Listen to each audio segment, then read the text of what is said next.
Muốn chào quý cô chú anh chị và các bạn. Thì có nhiều anh nói rằng là có người một vị khách xem cái video của Phát Huy nói về cái vụ mà Thiền A bên bờ vũ trụ đã dùng hình ảnh trẻ em để mà khai thác hình ảnh trẻ em trên kênh YouTube mà họ không có thông báo cho bên YouTube biết. À thì có một quý vị khán giả comment ở trên cái kênh của Phát Huy trông rất là thú vị các anh chị, rất là thú vị. Chị đó như thế này nè: ở đó làm gì có trẻ em đâu mà báo cho YouTube.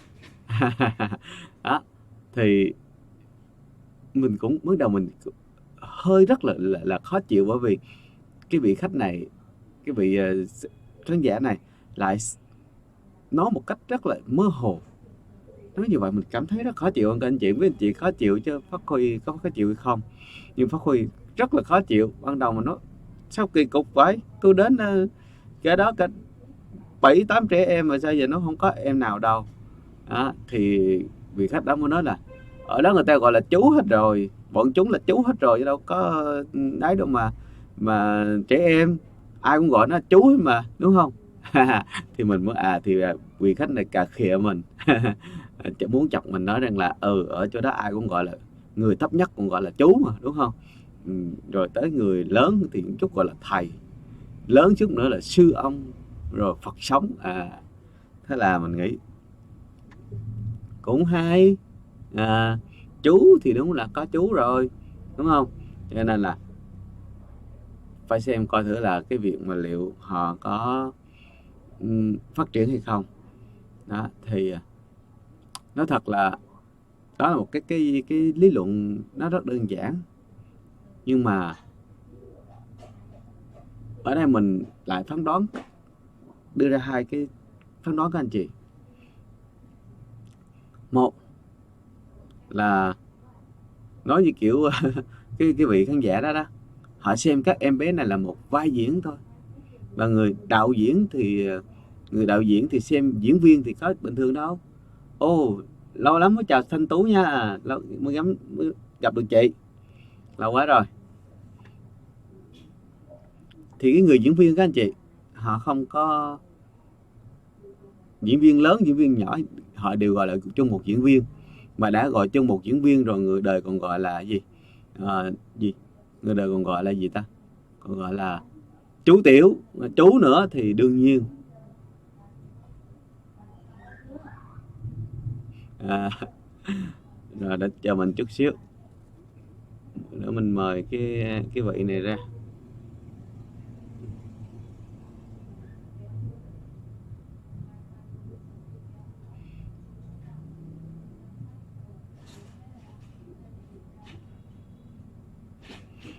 Trong khi đó các anh chị, thì mình thấy rằng là để cho công bằng mà nói thì nhìn với cái người diễn viên á, họ cho cái người mà đạo diễn á, họ muốn cái nhân vật của họ là là một nhân vật khác.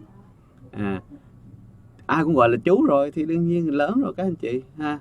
Và nếu mình nói là cái giả thuyết là xem coi thử họ là cho những người họ đang quay video á lên trên cái kênh đó, là họ xem đó là một người lớn.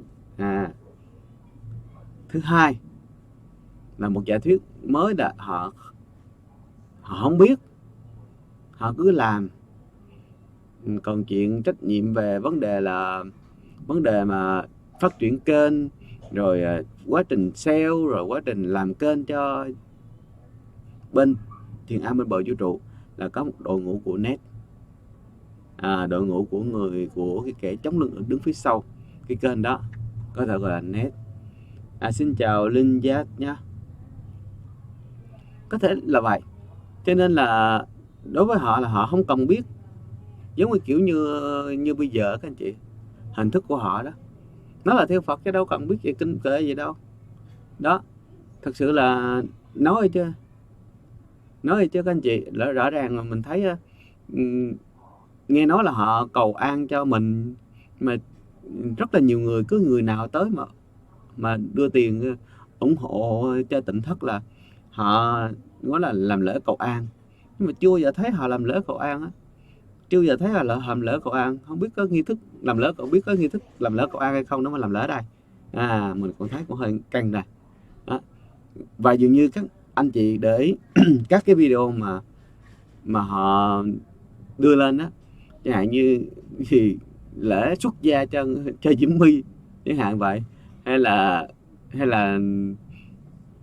hay là cái gì mà nói chung là cái buổi mà giảng thuyết đó các anh chị, giảng diễn thuyết về Phật cho các gọi là các đệ tử trong tỉnh thất nghe đó, thì các anh chị thấy rồi đó, hoàn toàn nó không có một cái cơ bản, một cái nói chung là thứ nhất là cái người mà nói là quá lớn tuổi, mình cho là sự minh mẫn nó không còn.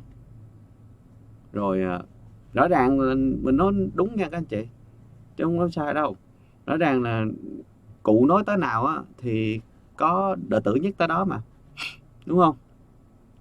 Cụ nói tới nào là có đệ tử nhất tới đó, chứ đâu có phải là cụ nói một cái là như đấy đâu. Rồi cũng không có trích ra từ chẳng hạn như trong kinh Phật có rất nhiều kinh đó, theo mình biết là có rất nhiều bộ kinh.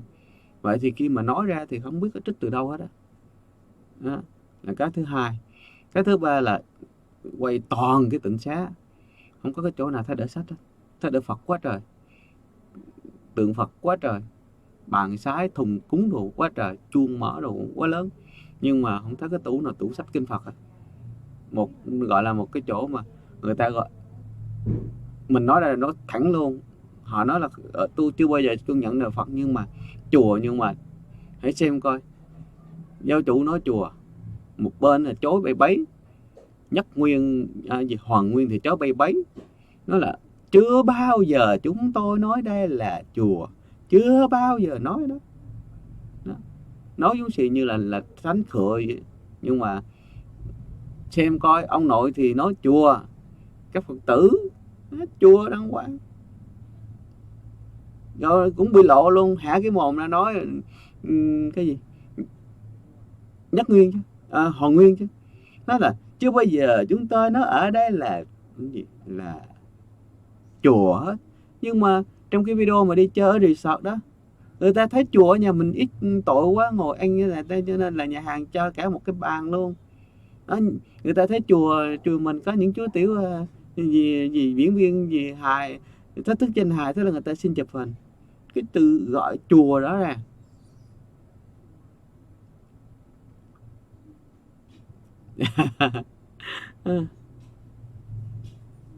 Dạ xin chào Tâm Lê Thanh, chào HNT. Thì rõ ràng ở đây là mình thấy rằng là xuất hiện ba cái yếu tố mà ta thấy rằng là một người không biết, một người nếu mà đặt yếu tố là họ xem những người, một giả thuyết các anh chị, đặt giả thuyết là ở đây những người đó là họ cho là những người lớn hết vì kêu chú rồi, thì không biết các anh chị có đồng tình với giả thuyết này hay không.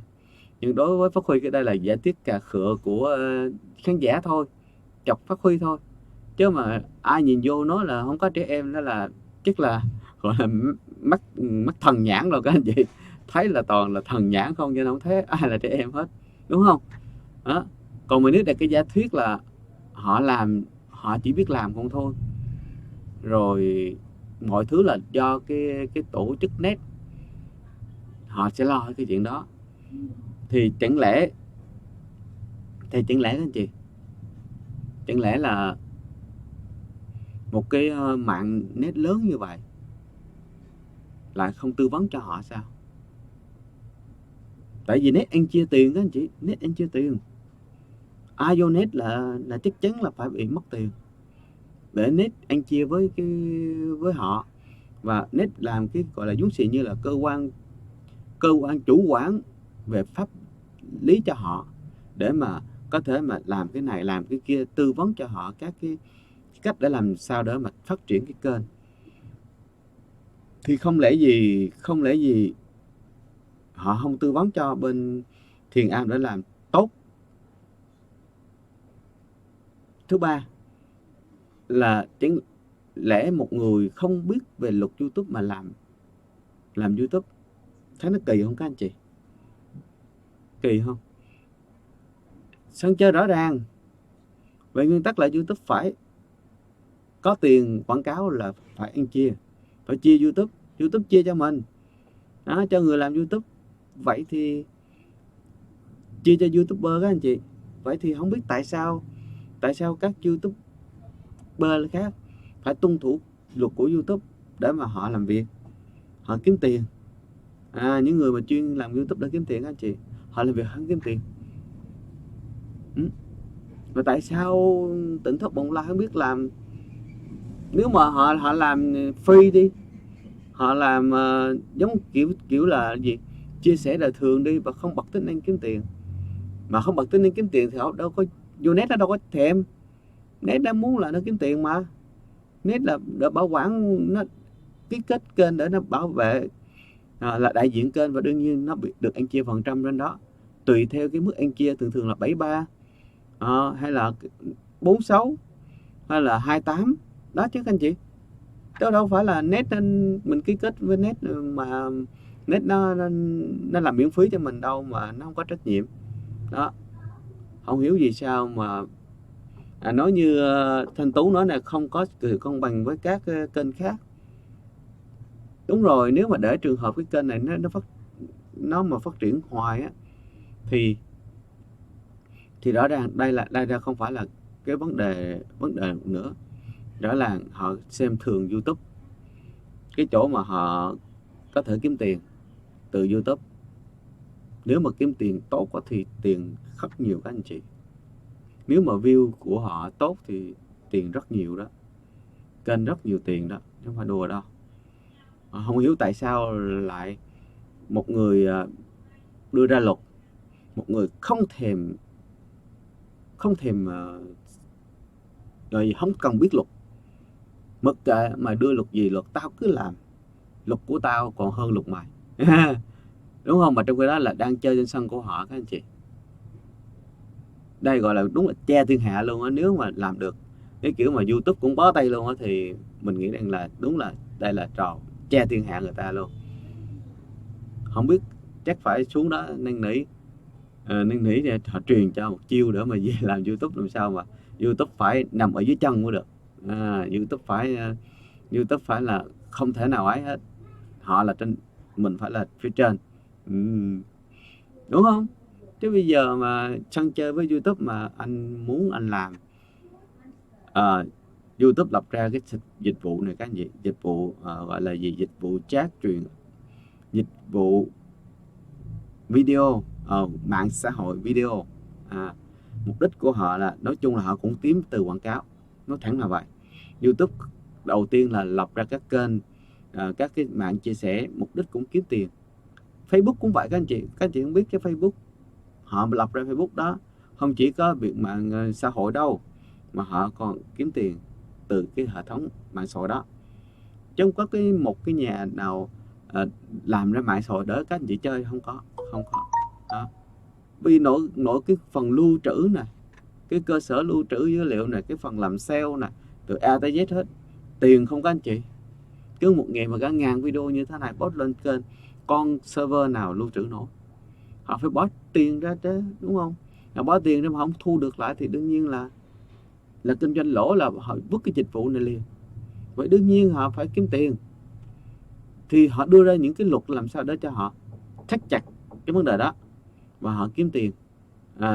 Và cùng một cái fair play là họ kiếm tiền và họ cùng chia cái lợi nhuận đó cho, gọi là creator, là cái người sáng tạo, cái người mà làm ra những video để mà họ có thể đặt quảng cáo đó. Trời ơi, nó là một dây chuyền và một cái hệ thống, chứ phải đùa các anh chị. Mà không hiểu sao, đúng là phải này, nó phải nói khen thật, khen cho Thiền Am phải nói khen, họ quá giỏi các anh chị. Ngay cả luật của YouTube mà họ vẫn phà Vô coi như là không có. Luật của mày đưa là mày đưa, cho chuyện đó chuyện của tao. Kênh của tao là cái kênh tao làm, tao có thể kiếm tiền mà mày không thể đụng gì chạm là tao được tới tao. Đó, thì rõ ràng các anh chị thấy đó. Nó khui nó không cái đó.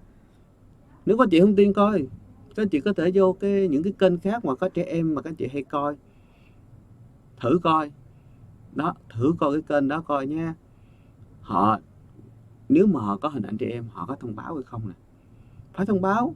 Không thôi là như kênh Quỳnh Trần á, các anh chị nào mà thích ăn ẩm thực của Nhật thì mình dám chắc là mọi người sẽ biết cái kênh Quỳnh Trần. Đó, mà cái kênh đó mà anh chị thấy không, tội nghiệp, người ta đang chia sẻ cái cuộc sống của người ta, cuộc sống Nhật, ăn uống đồ tất cả mọi thứ, có hình ảnh cái không khí của một gia đình. Thì bây giờ là đương thông độc mã, bà mẹ một con ăn một mình, chia sẻ với mình thôi các anh chị. Còn hình ảnh bé Na là chắc là phải dọn chỗ khác. Vì hình ảnh bé Na vô là vi phạm, và kênh này ăn một gãi cộng đồng rồi các anh chị. Đó, thì các anh chị thấy rồi đó. Để đến nỗi mà đến nỗi Huỳnh Trần phải công bố một video nói rằng là từ đây sẽ không có hình ảnh của bé Na ăn cùng vui đó ABC vì lý do rõ ràng. Đó, một kênh lớn như vậy đó các anh chị, mà cũng phải chấp nhận vì theo luật YouTube. Còn không hiểu vì sao đây, chắc là chỗ này có hô đàm, chắc chỗ này có hô đàm, cho nên bao nhiêu thuận lợi là điều qua hết, là YouTube còn phải nở mặt. Nên là không thể nào mà vẫn mình thấy bây giờ cho tới hiện tại bây giờ những video có hình ảnh trẻ em họ không thông báo.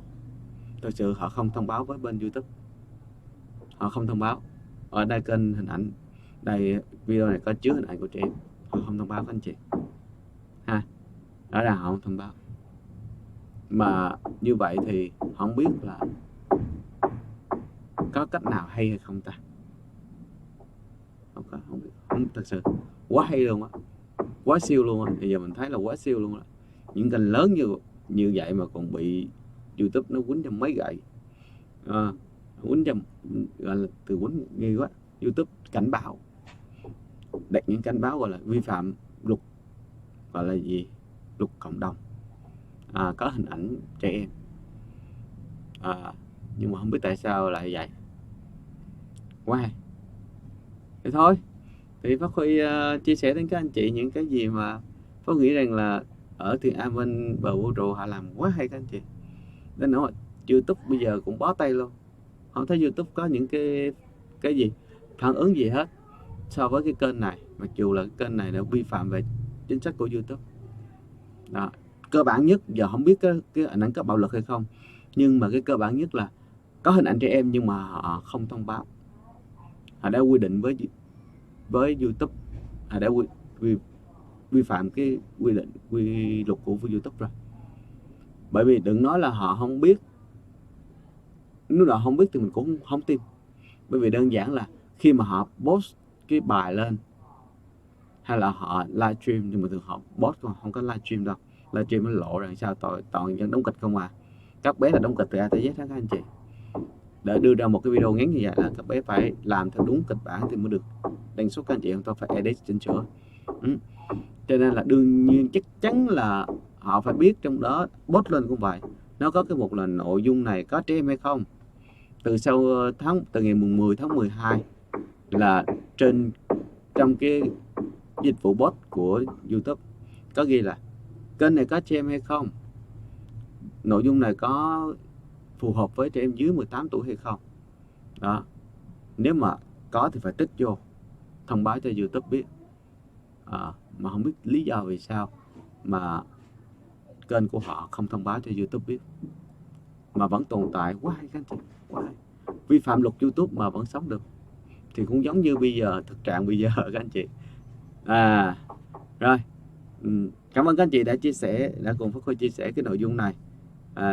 Nội dung tiếp theo của Phát Huy cũng chia sẻ về vấn đề mà những cái gì mà nó diễn ra trong xã hội của mình mà nó làm xấu đi hay là làm khác đi cái thuần phong mỹ tục của người Việt hay là người của Á Đông, thì Phát Huy sẽ thật sự sẽ sẵn sàng lên tiếng để dẹp bỏ, góp phần cùng mọi người càng ngày càng loại bỏ những cái hành động, những hành động xấu trong xã hội để một ngày phát triển cho xã hội. Các anh chị, cảm ơn các anh chị một lần nữa, xin cảm ơn các anh chị. Và rất mong các anh chị đồng hành cùng Phát Huy tiếp theo nữa trong thời gian tới, để mà chúng ta cùng góp sức, có thể là các anh chị không góp vàng của tiền bạc cho trong cái việc mà đẩy lùi những hình ảnh xấu trong và nâng cao hình ảnh cũng như cái gọi là cái tinh thần sống của cộng đồng mạng. Các anh chị, thế giới 4.0 rồi, và chúng ta không đẩy về cái việc mà phát triển một cộng đồng mạng lành mạnh, thì đương nhiên chắc chắn là một cộng đồng mạng sẽ trở nên là chỗ để mà trục lợi, chỗ để mà họ bôi nhọ, chỗ đó mà nó phát triển về những những phần tử xấu, họ sẽ lợi dụng cái khoản này. Nếu mà chúng ta không đồng lòng chung tay để mà lên tiếng, thì chắc chắn một thời gian nữa, chỗ không gian mà chúng ta cảm thấy rằng là nhanh nhất, thông tin nhiều nhất là chính là cái chỗ mà cái ổ của cái bẫy, những cái cạm bẫy của xã hội mà do những thành phần xấu dâng ra. Cảm ơn các anh chị rất nhiều. Hẹn gặp lại các anh chị ở buổi chia sẻ tiếp theo của Phát Huy trên kênh Hello Sài Gòn. Xin chào.